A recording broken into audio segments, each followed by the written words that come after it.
Merry Christmas and happy holidays from myself and Alex. We have to say thank you all for the wonderful support you've provided this entire year. And we're so happy to have a lot of new listeners joining us. You all are amazing, and we hope that you enjoy this awesome show that we have for you this week. It's a lot to process, so get ready.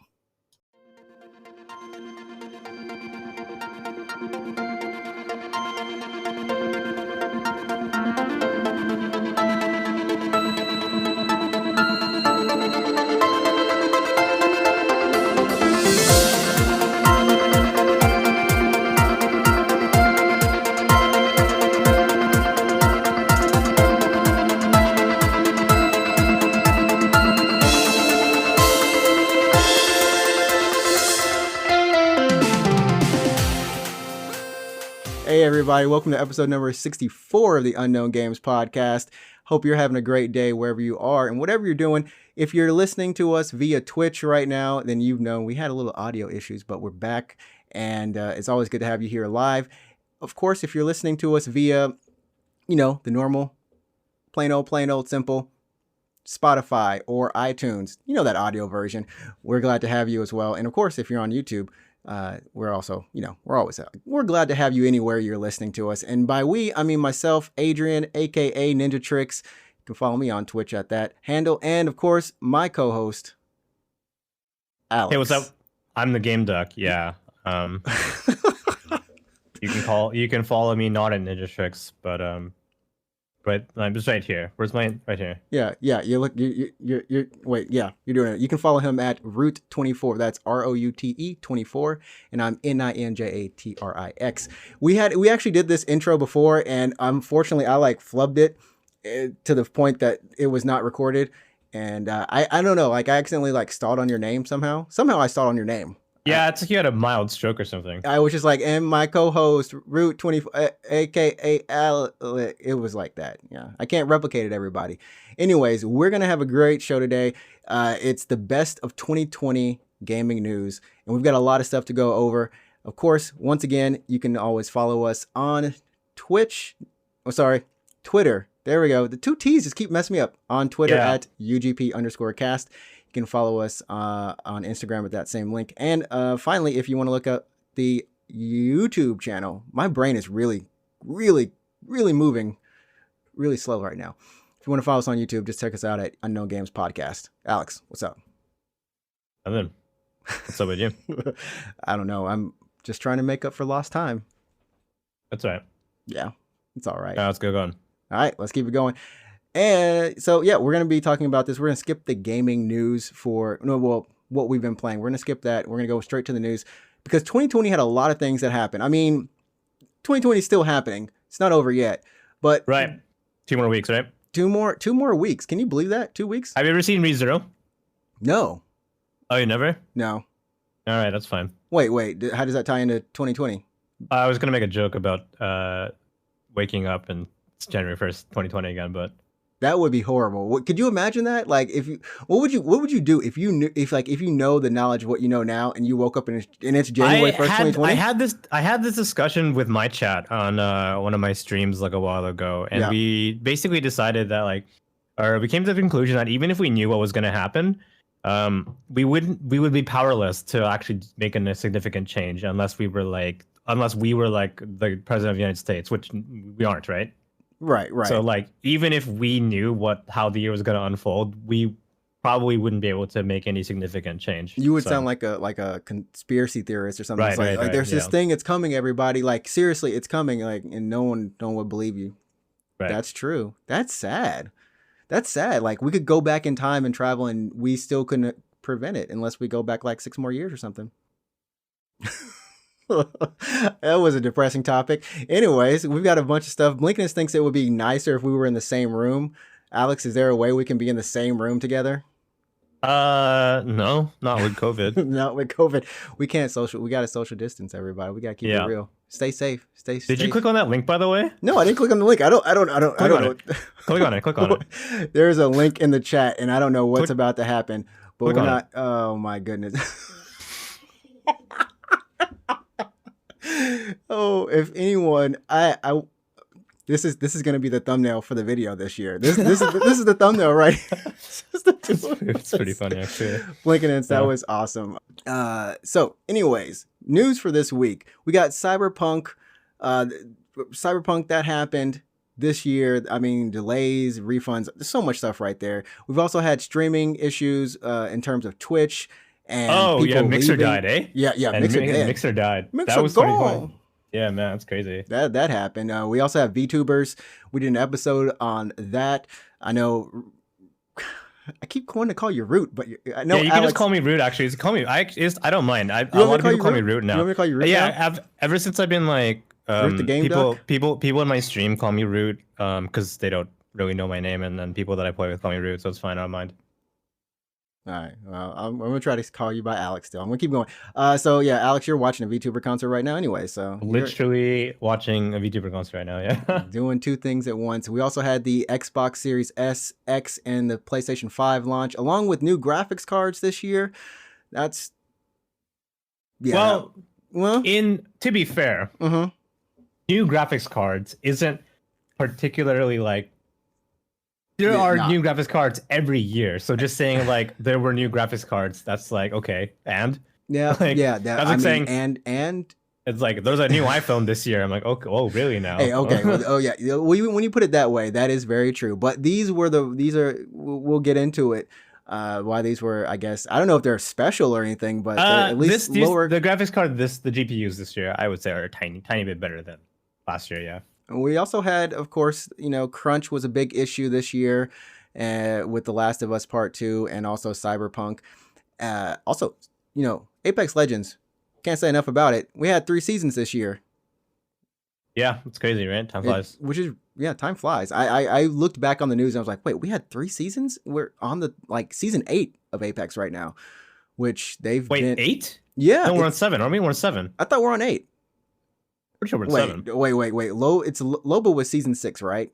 I literally launched the game like last night. Uh-oh. Well, you fact check me just so we can get it right. Ascension, season 7. Yep. Okay. Well, I lied, chat. We're on season 7.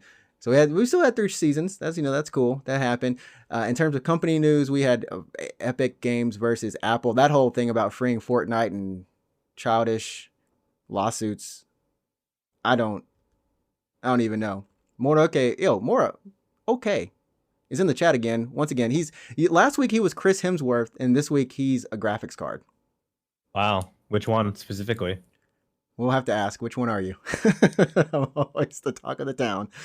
And finally, we had COVID. We talked about COVID. COVID's a huge thing. It's going on currently, and a lot of the gaming events were canceled and turned into weird streaming versions of themselves, which you may or may not saw. And then finally, of course, Demon Slayer, huge thing out, in Japan and outside of Japan. I think Demon Slayer was just a huge topic for anime. So there we go. Yeah, for sure. Yeah. So now we get to go and run the gambit. What do you want to talk about? Which one do you want to go first? Take it from the top. You want to take it from the top, from Cyberpunk? Sure, I guess. That's the top. That's the top. You want to go to the top of the year? The top of the year technically is like. You want to go in chronological order from January? From January? Okay, I can try to do this. I've got it somewhat sorted. Guys, God help me. Please help me. The top of the year, we had, of course, Sonic actually launched. Sonic the movie came out. The movie, right? Yeah. Sonic the movie Did you watch it? I didn't watch it. Okay. Did you watch it? I think you watched it, right? I watched most of it. Yeah, it's pretty good. It's all right. It's better than I thought. I think it sold rather. Sorry. In terms of box office performance, it beat Detective Pikachu, right? It did. Yep, it did. I would say personally, like, I actually like Detective Pikachu more than Sonic. And I don't know if that's just me like preferring Pokemon over Sonic, but I mean, they're both good movies. They're both like in the same kind of really fun. I don't know how to explain it. Like the humor is good actually, and for both those movies, the humor is really good. And I think Ben Schwartz did a really good job as the voice of Sonic. Okay.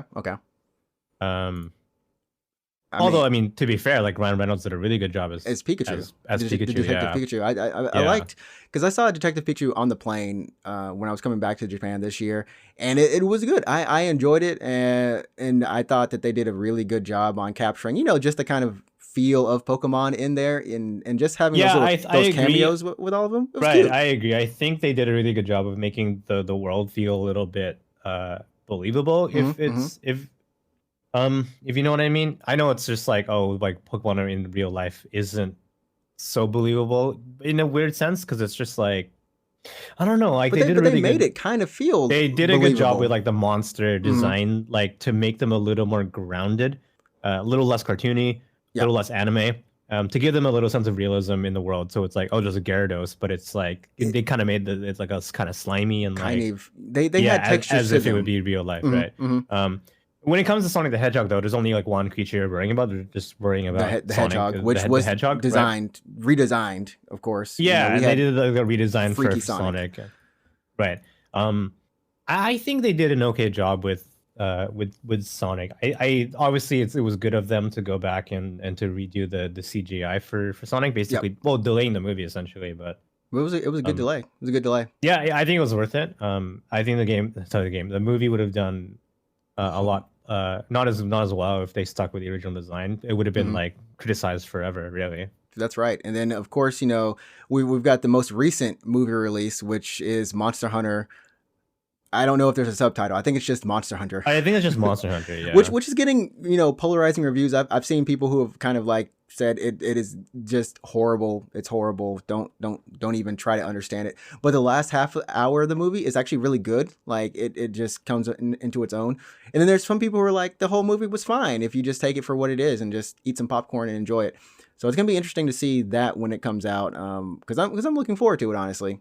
Coming out in like a week or something, right? Yeah. I wouldn't say I'm a fan of the Resident Evil movies, but I don't mind them. I don't think they're bad, but they're definitely not good. They're there.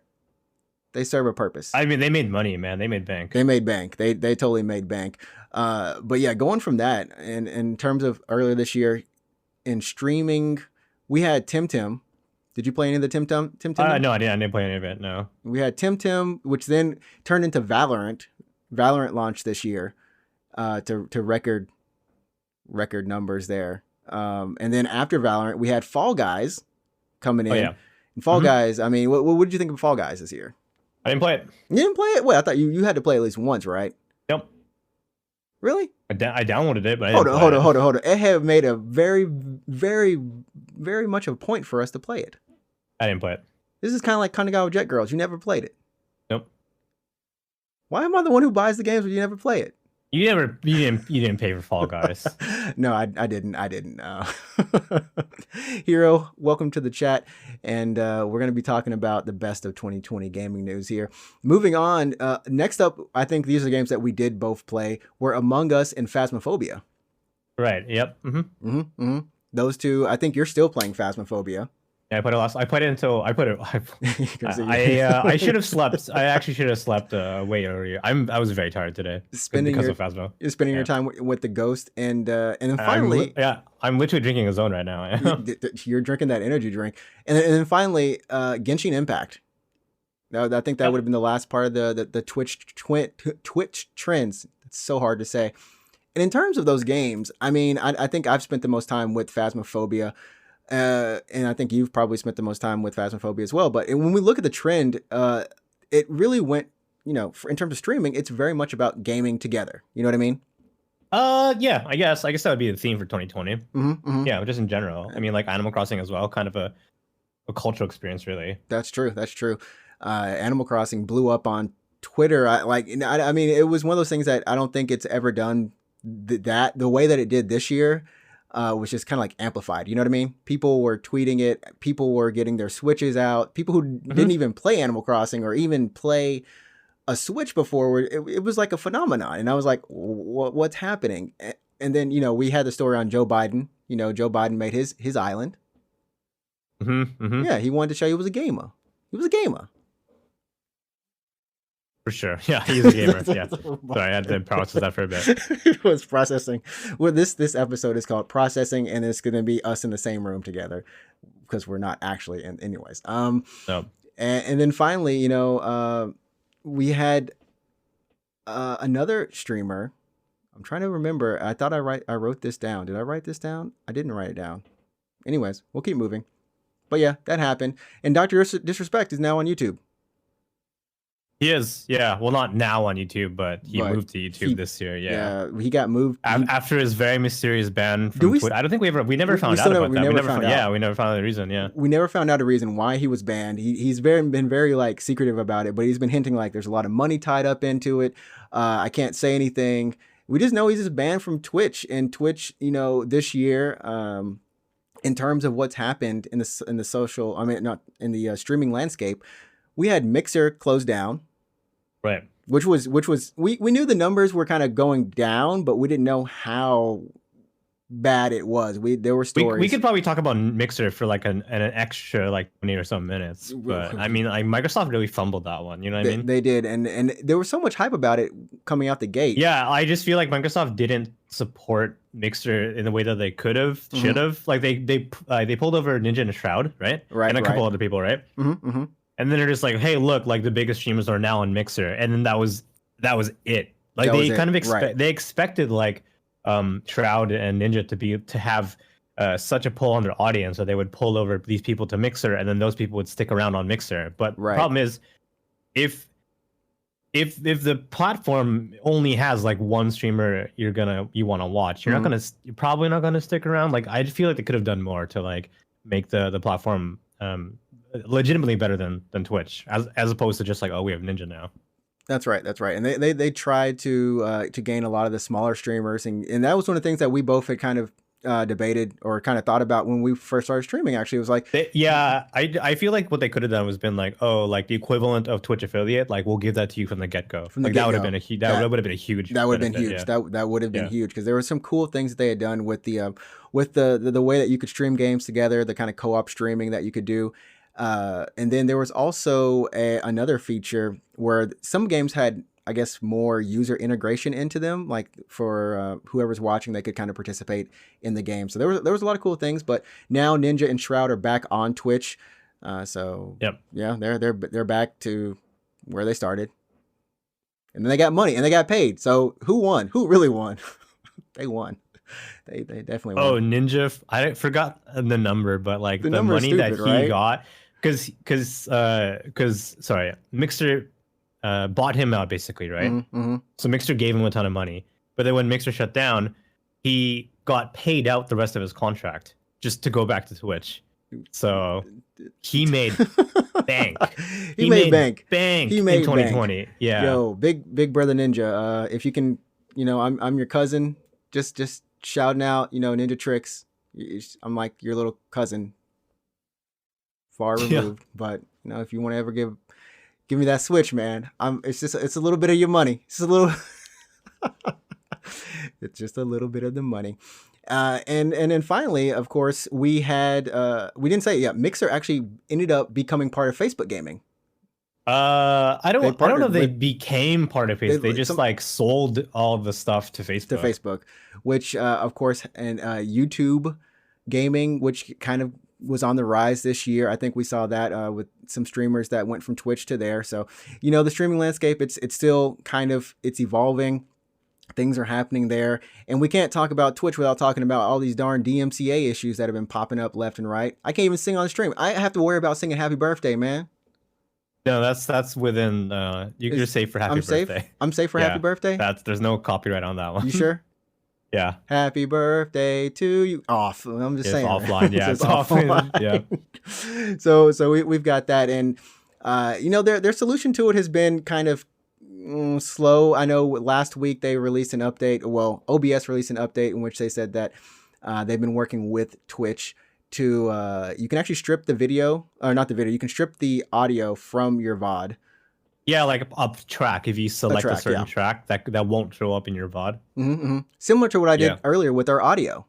I have a better solution to that though. Okay.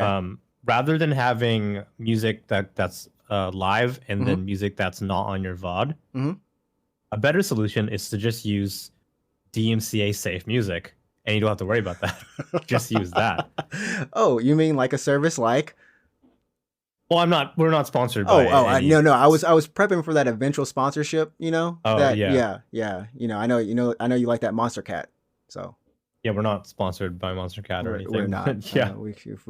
Yo, chat. If you're here, go. Yeah, but you can sponsor us. You can sponsor us. The listener can sponsor us by going over to anchor.fm/GDPcast, setting us a donation. There we go. We never say that enough. We never do that enough. We did it. That's the sponsor break for this week. But seriously, moving on, Twitch has been that's kind of been the landscape of Twitch this year. They've been for every somewhat decent thing that they do, they kind of take a step back and then do something like we just don't care about. It's just like, come on, just pay attention, work for us, try to promote everybody, make it easier to find people. I mean, just try to help. I don't know. Just do something. Anyways, moving on. I mean, do you have anything else to say about streaming stuff this year? I don't know. I guess it blew up this year. Like the numbers show that it blew up this year, just with more people home and having more free time. I know at least one person personally who was like, "Oh, I'm home so much now that I figured I'd give streaming a shot." That's so true. You just have a lot of people like that who are like, "Oh, I'm at home. I'm playing video games. So might as well start streaming." Yeah, you might as well. I don't know what's gonna happen in 2021. Or more like how many of these people are gonna be like, "Oh, I'm going back to my job now," or like, "Actually, it's not for me." But we'll see. It'll be really interesting, especially like you said, people are going back to work in some cases, or will be going back to work. But how many of those offices or companies will actually be like, hey, this kind of go into the office twice a week or 3 times a week, it saves us money and it's working for our employees. Everyone seems happier. If you want to come in more often, you can, but just keeping that flex kind of coming into the office, if that becomes a normal working pattern, it'll be kind of interesting to see if that kind of works into the working culture around the world. Moving on, we got Vtubers, which you're looking at right now. We did a special on this. I think we were just talking about how they had blown up this year. I think they really became more. I think they were always big. Am I right, Alex? They've always been big, but would you say this year was a more explosive year for them? I don't know if they were always big, but they've certainly transformed, like in this year in particular. We've seen the rise of live streaming as more of the content delivery. What's the word? Content delivery, like not platform, but like method for VTubers. Mm-hmm. Yeah. Because traditionally, like when it was like what's called like the forerunner, like Kizuna Ai, right, or Mira Akari, a lot of it was like offline content, like YouTube stuff. So that's why I think it started out as VTuber, because it was just the stuff that Japanese YouTubers would do, where it's like, oh, let's try this cup ramen, or let's play this silly game, and it was just basically that kind of content, but done by a virtual avatar. And then we saw like slowly it shift to just a lot of live streaming, and now a lot of the big VTubers, whether it's like a Hololive VTuber or like a Nijisanji VTuber, or even some like independent VTubers, a lot of it is just live streaming. That's true. It's like no different from like a live streamer on Twitch or YouTube, right? Yeah, right. It's really close. So there's been this gradual shift to just how people consume, VTuber content, and I think this year in particular, we've seen not only like more live streaming content, but also like a lot of independent VTubers are starting to come out, just because it's easier now to become a VTuber. Right. And I think it's in the same way that, like, I would say like 5-6 years ago, it was, let's say, relatively more difficult to be a streamer on Twitch. Like, what did you need? Maybe there weren't that many options for capture cards, and if you wanted to like look like, what did you do? You had like a Logitech webcam. That's right. If you wanted to like look professional, you would need to use like an actual camera. But then how do you capture that? And then like in 2018 to 2020, like mainstream live streaming products have just become so prevalent. It's so easy for anyone to be like, I'm going to be streaming on Twitch. You can either go the capture card route with like a USB capture card, or you can just stream from your console. You don't even need anything. Just like if you have a PlayStation 4 or Xbox One, just hit the button and go live. Yeah, you know what I mean? And then if you wanted to look, like if you wanted to be like really professional, like I would say before, like it was a bit of a rarity to have to use like a DSLR as your webcam, as opposed to just using like a webcam, right? Right. And then like sound mixers like are easy to get now. But with VTubers, like now, it's not too hard to get set up to be a VTuber. You can kind of just like commission a 3D model to make you a model. Right. and then you need face tracking software, and you just need like OBS and you're set, and a camera, right? I mean, your normal webcam, right? I mean, it's not a special camera that you need. Yeah, basically anything to track your face. I think like most of the VTubers might use like an iPhone actually, but yeah. There you go. I mean, you can get that software on. I mean, there's this actual software and programs on the iPhone itself or your PC, vice versa, that can do that tracking. Also, that come with models. I think like preset models. If you don't have someone, some of them have like stock models for sure, right? But otherwise, like if you want to take it seriously, like people will commission like a model. Right. If you want to do it the big way. So I mean that you know, I think it's going to be interesting to see where they go in the future, and I know we're going to be checking in again next year for sure on just like, you know, we I think we did that special in around July, August, September or something like that. I feel like somewhere I don't know, I can't remember.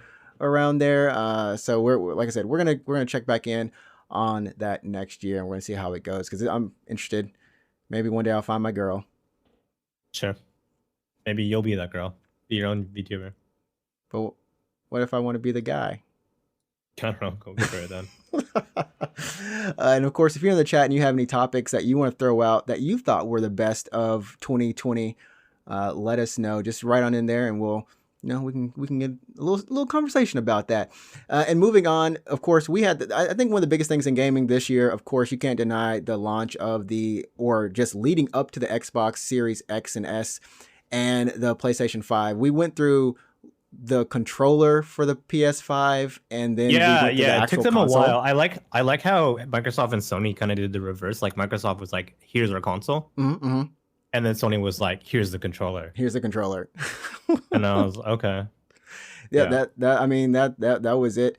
And we were in looking at it. It's kind of like it's kind of like Sony was really slow on getting the news out. Compared to Microsoft. Microsoft was really ahead of the game. They were letting us know what was in the console, what the UI was going to be, all of these different things. And of course, we had Game Pass, which they were touting.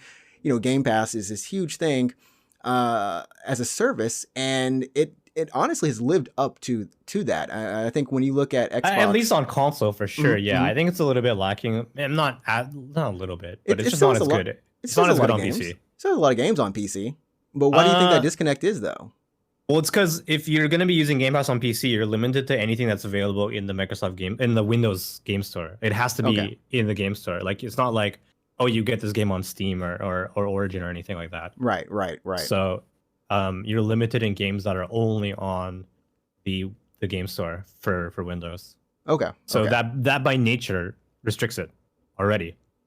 That's true. Right? That's true. Because you can get Nier on console, but you can't get Nier on PC because Nier's only on Steam. Right. And the library and I think we went over this on one episode. We were looking at the library size, and it's pretty. It's very much. You could say maybe even like 30 game difference, or maybe even more than that. In terms of console versus how many games are on the PC, with there being less games offered on the PC, like we were just talking about. Yeah. But that'll change. Like honestly, I would say that might get worse. As time goes on, unless Microsoft can figure out a way for it to work with Steam. If Microsoft can figure out how to get Game Pass to work with Steam, then it'll be parity. That'll be parity. That'll be parity. That would be the paradigm shift, as everyone says. Hero, thanks for stopping by, and as always, it's good to have you here. Ed just enjoyed the VTuber concert as well, the Hololive concert, and said he was crying. He's got tears of joy. His girls, it was really good. It's really good. Yeah. Are you crying? I thought I was like, man, I was gonna tweet about it. I was gonna be like, oh, I'm gonna fucking cry. This is so good. Yeah. So I mean that's one of the things that happened, and then Sony fires back, of course, with Unreal 5 being on. Of course, Unreal 5 is not an exclusive thing on the PlayStation 5, but it was shown first there, and Epic, was saying like it's gonna be so great, and all these things are running on PS5, and people for the longest time were like, okay, what's better? What really is gonna be better? I mean, the system, the different types of architecture, all that kind of stuff. That's just what it was. And finally, we had them launch. They're both doing fine. I don't think anyone's upset with their consoles. We haven't had a lot of overheating issues, I don't think. I think it's been relatively quiet. No, it gets hot though. There was a thermal analysis of the PS5. It gets really hot, but You want to touch the chip after like a second, just touch it. But I mean, like so far, it hasn't. Like I don't think there's been any stories of it overheating or anything like that. I mean, it does a pretty good job of dissipating heat as much as it can, and that's probably why it's so big. You know what I mean? It has to be that big. That's true. We forgot to even mention the console reveal of the PlayStation 5 was another news cycle of itself, just how big it was. It is. Have you seen one in person? No, I still haven't seen one in person. I still haven't seen. You haven't gone to like Alcalá or anything like that yet. Yeah, I still haven't gone out yet. So I saw the console in person, or at least like a dummy model of it, right? Mm-hmm. Yeah, and I told you this before, but when I saw that, I was like, holy shit!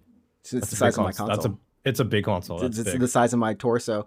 And Zen is here. Welcome, Zen. He's saying that Game Pass is really good though, and I mean it's a good value. It is good. It's a great value. It is good. It is good. Is it $5, $10? It's pretty cheap to be honest. $8.99, something like that. So I think you can also get like Disney Plus and like the Ultimate Bundle. There's different bundles with it, and I honestly, we didn't even talk about the fact that you could subsidize the cost of your Xbox Series X or I believe even S. So you can literally get in America, in the US, you can actually just get it for basically maybe the whole console itself for like $30 a month. And it's so compelling. I mean, we talked about this around the launch of the Xbox, but I mean, like, if you take the cost of a console, and you're like, oh, it's $30 a month, and you also get it comes with Game Pass, but does it also come with Xbox Live Gold? I think so, right? I think it does.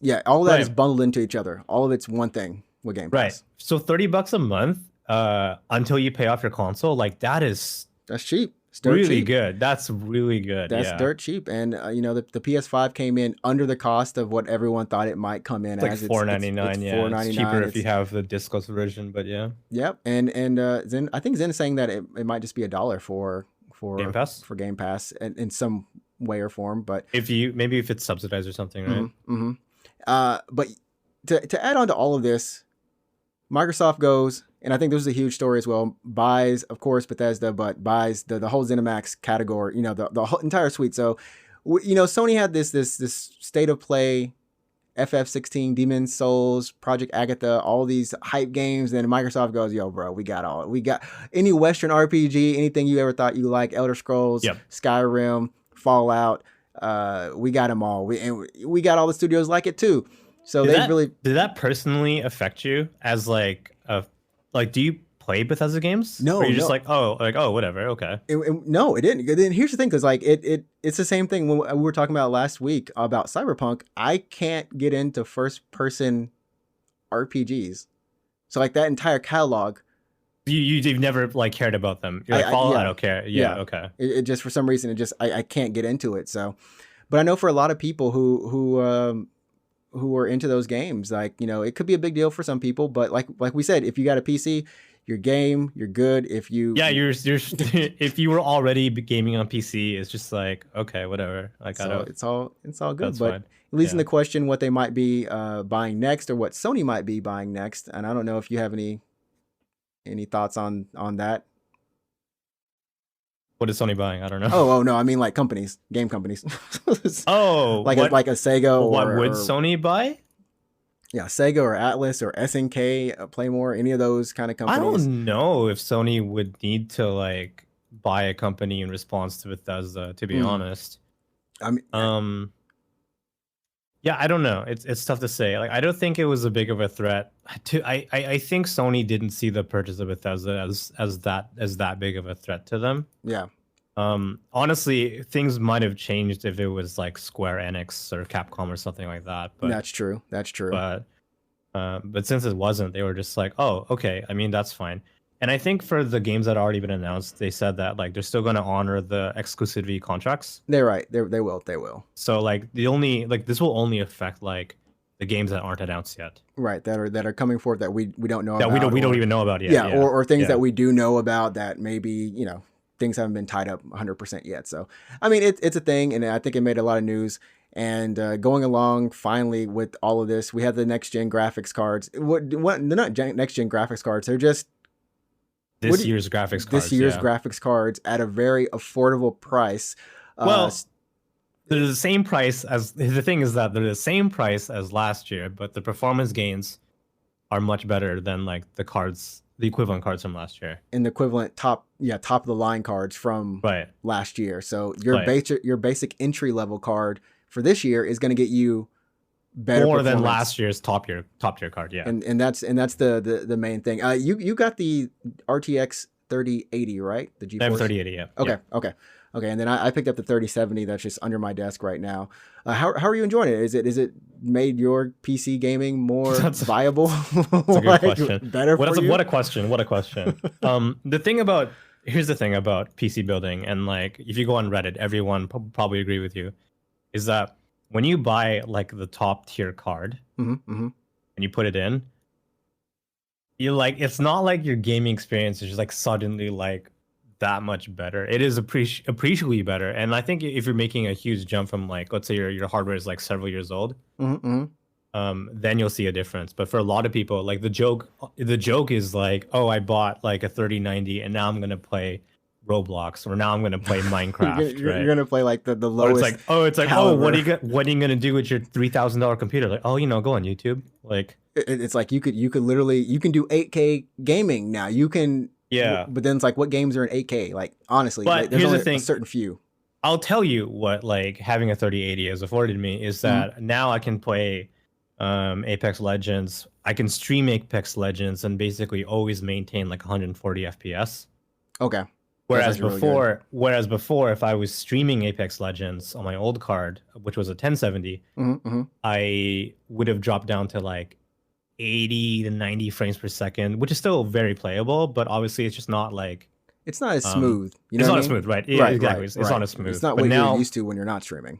Right. So now that like I have a 3080, I can basically play the game at max settings and stream it and maintain 140 frames per second, which is basically means not only is my stream getting a really good viewing experience, I'm also getting a good gaming experience.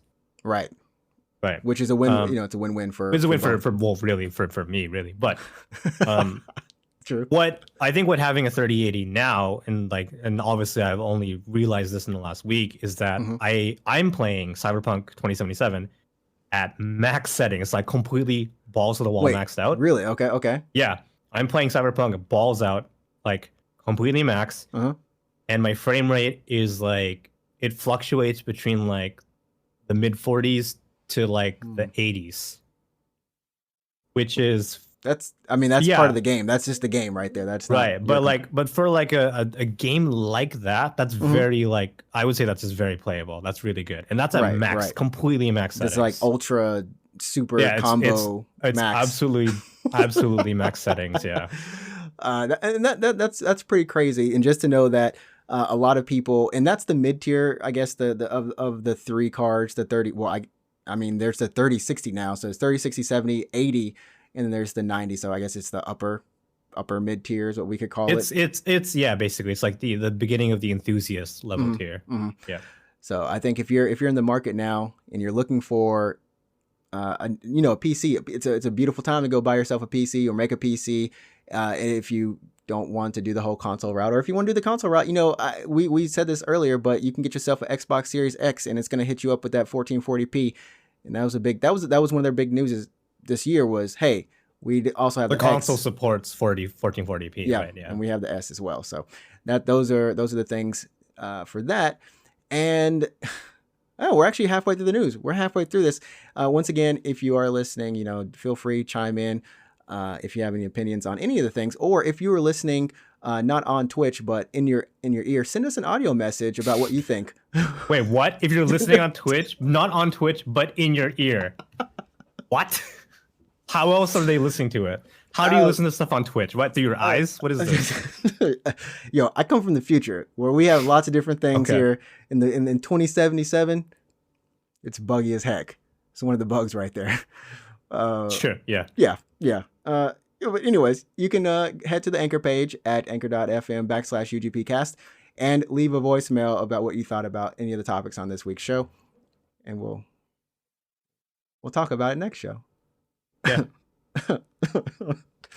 And speaking of 2077, this year was we had three really, major releases.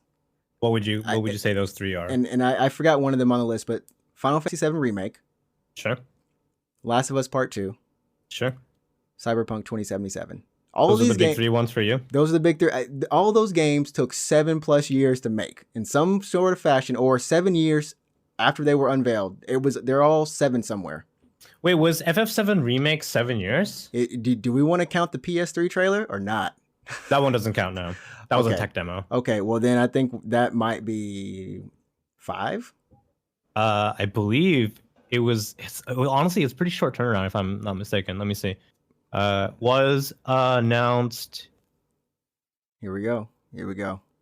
Sorry, the Wikipedia page is very wordy. The Wikipedia page. Yeah. I looked this up recently, but it wasn't like the turnaround for when they showed it off. Wasn't that? So rumors announced at 2015, so 5 years ago. So 5 years. Okay. But and it was already delayed. It would have come out in 2019 actually. That's right. Zen is saying he didn't play a single one of the games we just mentioned.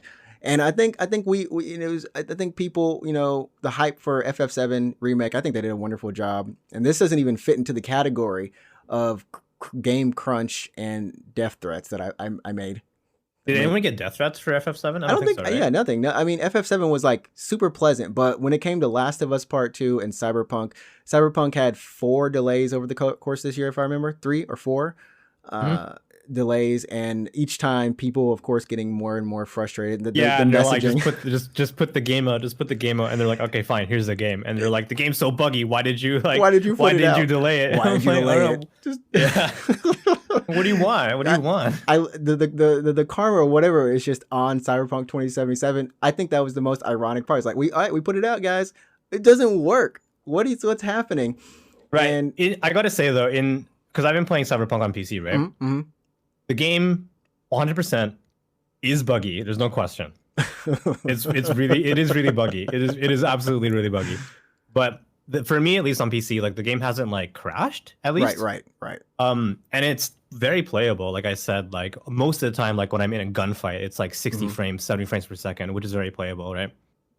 And that's at max settings. So if I toned it down, it would be even better. Mm-hmm. So for me, at least, the game it's got weird quirks to be like, oh, why is like why is a bullet coming through that wall? That's fucking weird.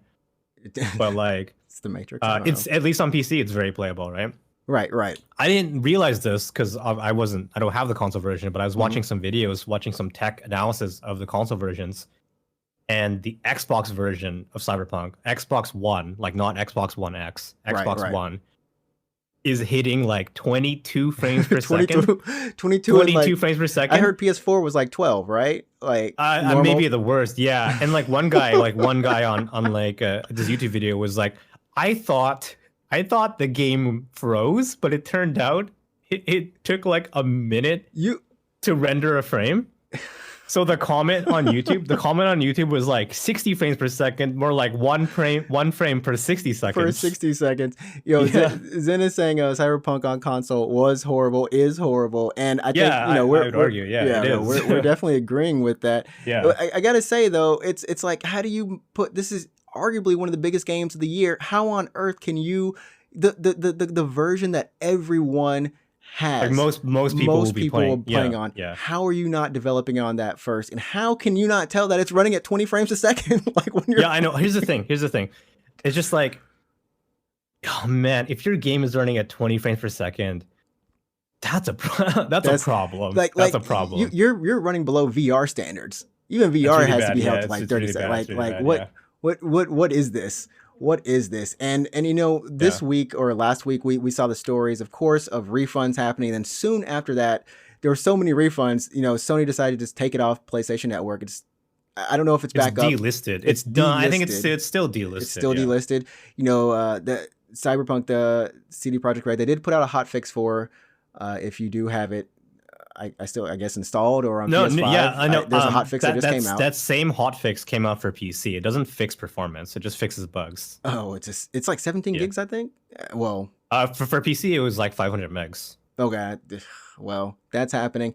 And I was reading another story that they are like one of the lawyers or a law firm that had invested in the game, or CD Projekt Red and this Cyberpunk is like wanting to sue for being like misled, like misadvertised, like to it because they invested in it, and the product that's being put out is not what they were promised, nor what people were promised. And I'm like, man, this is just. I honestly feel bad because not only this news, but Cyberpunk was also hit with a lot of issues in terms of crunch, and not paying employees or with a bonus, and just. It's a mess. They had to recalculate their bonus. What's the word? Not requirements, but the requirements. I guess so. Yeah. Conditions. I guess conditions. Yeah, conditions. Mm-hmm. Yeah. So it's a shame. Then Last of Us Part 2, of course, there were a lot of death threats over the characters. I didn't play Last of Us, so I don't really know what these. I don't really know what's going on here. I still need to finish Last of Us, but one of the main things is, of course, Ellie is a lesbian. And in the story, in the story, yeah. There are no hints or anything of that in the first game. The first game is very much just her. I think there was a hint of it in the DLC, wasn't there? There might have been, and I haven't. Yeah, she kisses her friend. Oh, okay. Yeah. Well, I guess all the people. I mean, so that happened, and people just were upset, especially with the ending. There's something that happens in the ending. Either people were spoiled. I don't know. There's just so much hype when it comes to these games. And you have to ask yourself, what makes people feel so invested that they need to threaten someone's life over these games? I don't know. Have you ever been in this position? Like, about anything, not about a game, but just anything. Like, you felt like you were entitled in a say of it, like, and you felt very offended with how the final product came out. I don't think so. No, not that I can think of. Nothing like. No, I don't think so. Yeah, I don't think so either. We're very peaceful people on the podcast. I'll let you know when it happens or something. Oh, you just throw something at the screen and. Oh no. The moment of silence right there was strong, so strong.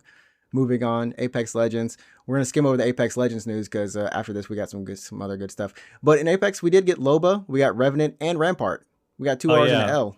So who's your favorite character of those three? Oh wait, no, hold up. I'm missing one. Horizon. We got 4 characters. Yeah. Did we get Loba this year? Loba was this year. It was 2020, I believe. Yeah. Jeez. We got 4 characters. I gotta say, out of all of them, I gotta give it to my boy Revenant, the angry robot. I would agree. Yeah, I think Revenant is probably of the new ones my favorite. He's still not the most played, I think, out of all of those. I know Loba's dropped off the radar for right now. No, her kit is just so useless. Well, not completely useless. I mean, I've had some good times with Loba where, like, you've had some good times with Loba. Yeah, I had good times with Loba. So my friend was playing as Loba, right? Right. And we were perched up on like kind of a high point. Mm-hmm. And I had a sniper rifle. Right. And my Loba teammate dropped the black market literally right next to me. Mm-hmm. And after the buff, they made it so ammo doesn't take up the slots from the black market. Right. So since I had a sniper rifle, I was sitting on what felt like infinite ammo for my sniper rifle. It's a good. They've tweaked her kit. I think one thing that they could do a little bit better is when she comes out of her teleport or whatever, that the animation needs to be maybe shorter. Something needs to be shorter because you hear it and you know she's there, and she's still. By the time you turn around, it doesn't matter how slow you are as a gamer. I would say her kit now after the buff, it is useful in casual matches when you land hot. It does charge really fast. The black market. It charges really fast. So you could pop it down, boot up like really fast, like your whole team. Right. And then like you can either engage real fast or you can leave. That's true. And then of course, Revenant on the opposite spectrum, we see a lot of the his ult, that death totem, especially in Olympus, where you're getting third party to another third party to another third party, all in one time. Having that ability to just come in, rush a team, hopefully wipe them out, and even if you get killed, come back to your spawn point, heal up a little bit, and then go back in, or even just retreat. His totem originally at launch wasn't garbage. Good. It was garbage. Yeah. But it's better now. Now that you come back with half health and free reign, you can go. As long as you need to. It's infinite range, but not infinite time. Yes. So, I think that's good. And of course, we have those other. We also had Olympus, finally a new map. We've got the Volt in, and vehicles. Well, a Trident. Yep. We've got that. So Trident, yeah. that's cool. And I guess the biggest news for them is, of course, cross-play. Coming to, it's on Steam now, and you can play with your friends on consoles. And of course, the Switch version, when it comes out, it's also going to be linked up with crossplay. So I think Apex, I gotta say, Respawn has definitely been one of the best developers, I think, for like last year, this year. I think they've been doing it big. Of course, Supergiant Games with Hades, and we'll get into Game of the Year discussions next week. But I think there's been some good developers holding it down for us all, And sure. oh no, next up, because we're gonna keep it as short as possible. And we hope that you're enjoying what we're talking about, because I'm enjoying. This is actually pretty cool. I did not know this much stuff happened this year. We had Sega, we had P4G on Steam. Oh, on Steam, yeah. Yeah, Persona 4 Golden. I would like to say, actually, just so that was huge news. Like, not a bit of a surprise. I believe also that it was, my opinion is that it was done as a test because P5S is now launching on PC next year. Yes, that is right. Right, but that was huge. I had no doubt that P5S would come out in English on the Switch and the PS4, because those are the platforms that I launched on in Japan. Right. So I was like, oh, this is going to be obviously just, normal, same old. It's going to come out on the same platforms. But when they announced the English version, they also announced a Steam release at the same time. Which is really good. Which is really huge now that because like P4G was relatively safe, being, an old game.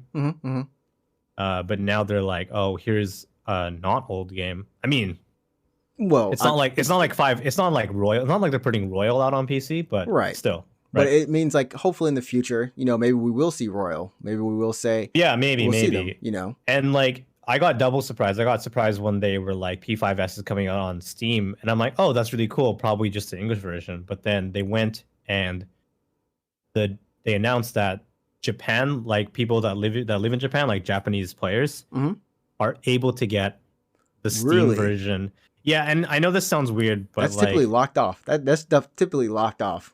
Right, I know this sounds weird this might sound weird to people listening, but it's a pretty big deal when a game is available in the Japanese Steam store. Yes, I mean Yakuza 7 isn't. Right, exactly, like Yakuza 7. There's a lot of games that launch on Steam for the whole world, minus Japan.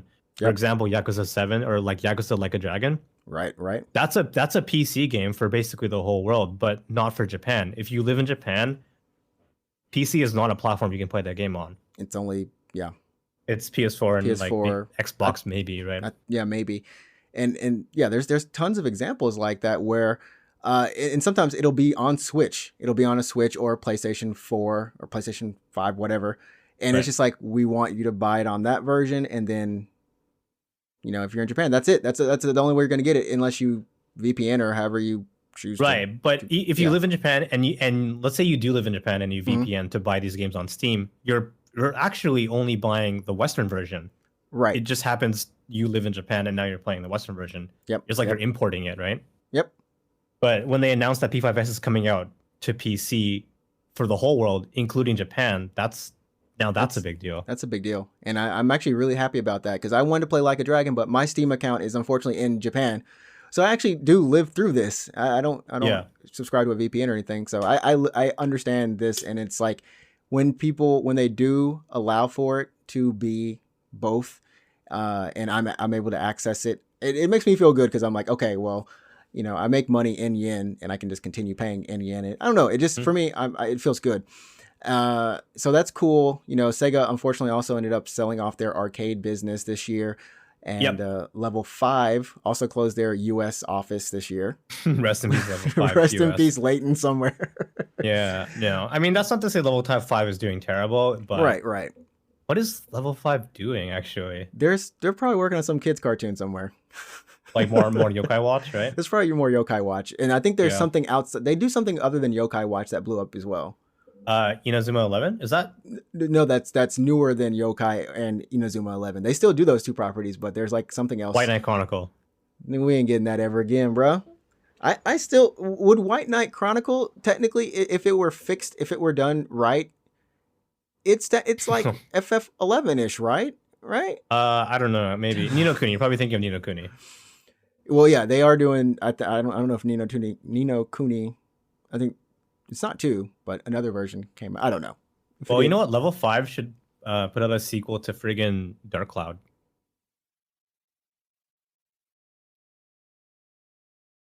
People you forget what that is? No. People like Dark Cloud. And Dark Cloud has a really special place in a lot of people's heart. That's an early.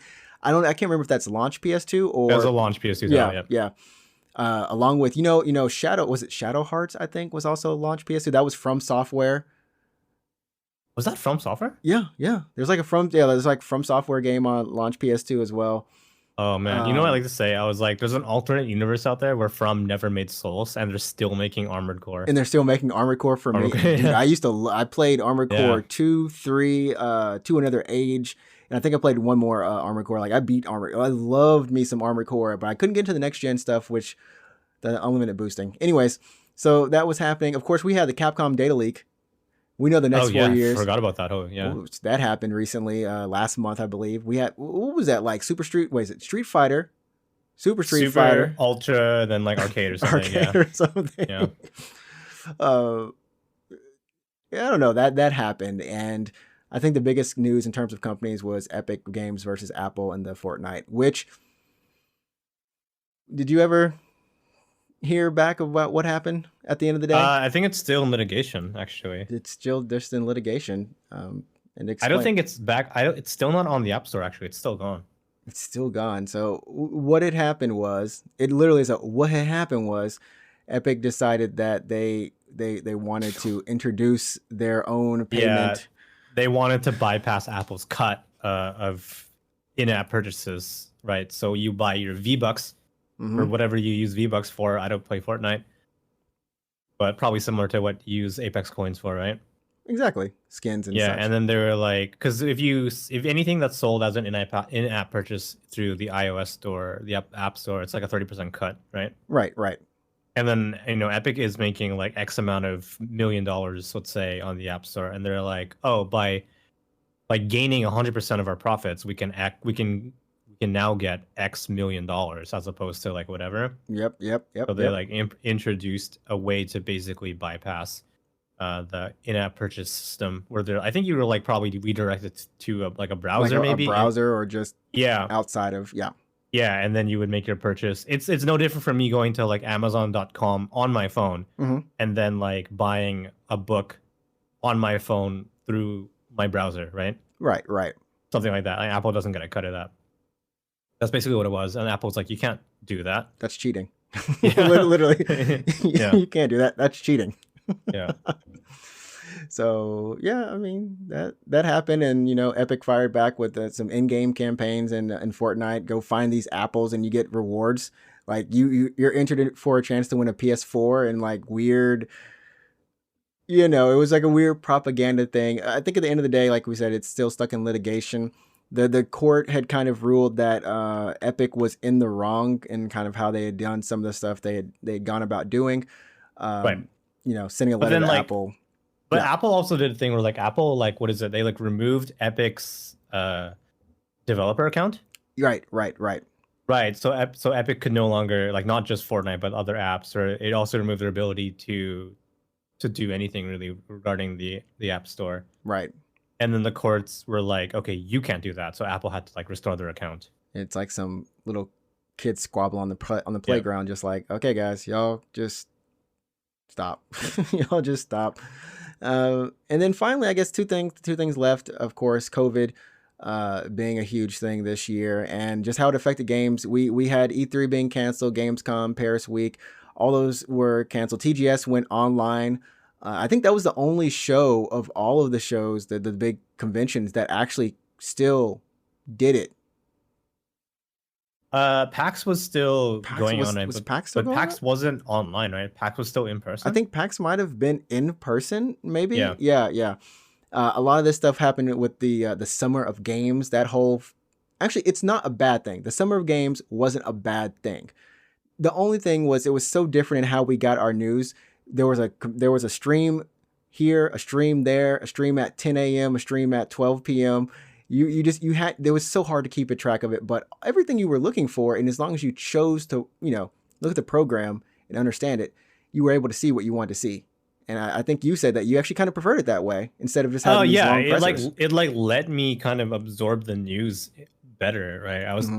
I was saying this when we were talking about our TGS, like, I don't know, 2 months ago for a TGS show, but like when I was at TGS in person, I was like wandering the floor, right? Right. And I would only catch like snippets of a presentation. So I remember I was on the floor when they announced Yakuza 7. Mm-hmm. And I was like, oh, here we go. New Yakuza game. Oh, Yakuza 7. Oh, wow, that's cool. An RPG. Okay. And then I like kind of walked away. I wasn't there for the whole presentation. Right. And then I went to like another booth or whatever, right? But when everything was like online, I could either, you for one, they weren't really overlapping. Mm-hmm. Mm-hmm. And number two, I could open multiple tabs. And even if I didn't do that, I could just like watch the archive. That's later. true. That's true. So I got like more news that way. And I even, I think we kind of live streamed some of the things, and in general, as long as, like I said, as long as you knew what you wanted to look for, it was a lot easier in terms of the development, or not development, but just getting that information. And Steam was able to integrate some of those things into the store in terms of Amazon had a pretty cool page for it too. Oh yes, Amazon for TGS had a really cool page. I think Amazon in Japan, I gotta clarify. Right, and when Nier Replicant was announced, I think they had like a little special section on the page, like the kind of game shop store page or whatever. Like the moment they were like, you can pre-order Replicant like right now. Mm-hmm. There was a landing page on Amazon, which was really cool, and I think hopefully next year we'll see companies continue to do it, but in a better way, with these kind of online conferences. So so you're gonna read his comment. I'm gonna read his comment. Yeah. So Mordoke is saying Apple gets a thumbs down for being the worst product. For being the worst product to transfer pictures and movies from iPhone to PC. Yeah, I use OneDrive to transfer my stuff over. You use a Microsoft product? I use OneDrive, yeah. I just upload it from my phone. But if you had the choice in 2021, like let's say COVID is no longer a factor. Let's say magically everyone is vaccinated. Right. Magically everyone's vaccinated. Okay. Would you choose, if you had the choice and you could direct it, would you say it's online again this year, or like we're going back to how it was in 2019? Well, see, here's the weird thing. There's no reason you can't do both, right? Right. There's no reason you can't do both. Yeah. Well, no. Okay, I agree with you. Unless you're talking about TGS, because TGS, they just did it the exact same way as they did it normally. Just in a right. I agree with you, but I also don't agree with you, because like when it's in person, the press conferences are like at 11 a.m. and then like 1 p.m. or 2 a.m. and they wrap by 5, right? Right. But then when it was online this year, it was like 8 p.m., 9 p.m., 10 p.m. They were. That's true. They were later. So like either you live stream the live in-person press conferences, which obviously is fine, but then we run into the same problem where like a lot of these conferences are going to be overlapping, or like, oh man, I don't know. I don't know, because like I like walking around the show floor. Yeah, that's the same. Me too. The booths and then the merch. It's really fun. Right. It is really fun. I remember, like, I went in 2019 and I was walking the floor and I'm like, oh, this game and this mobile game and this random Chinese indie developer, and like, you know what I mean? And then there was, of course, there was the bike for Cyberpunk had their booth there, and people were like, oh, it's nothing in here, but it's just a big wall with Cyberpunk in the bike. Right. And honestly, like, it's a bit of a unique experience when you go to TGS, when you go to like the indie corner. Oh, you can actually play games. Yeah, and you go to like the indie booth and you go to like the actual developer and you're like, hey bro, tell me about your game. And he's like, oh, thanks for asking. You know what I mean? Oh yeah. I mean, they definitely are, and it's definitely gotten like that area used to be the area where not a lot of people were, but in the past couple of years or 3 or 4 years, it's definitely gotten so much more attention, and the games there that are being shown there have been more higher profile games that you probably have even seen on Steam. So it's right. That's my favorite area to go to, actually, is the indie area. I like in 2019 I was wandering the floor and actually I passed by like this indie developer, and they had like no one there, and I just kind of stopped by or chatting with them a little bit. And he's like, oh, here, have these acrylic stands, right? The anime kind of acrylic stands, right? Nice. And I'm like, oh yeah, cool. Tell me what your game. You're like, oh, we make a indie puzzle game.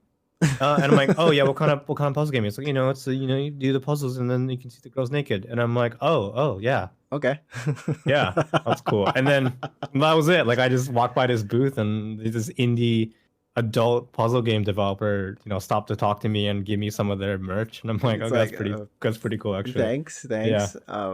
And yeah, I mean, there's something about booth swag and all those things that it really does add to the experience. And sometimes you even wait, and I've waited in line just to get swag, like just to get like free merch, like just. Some of the swag I would agree at TGS is cool. Most of it not so good. Get your free bag. Get yourself a free bag.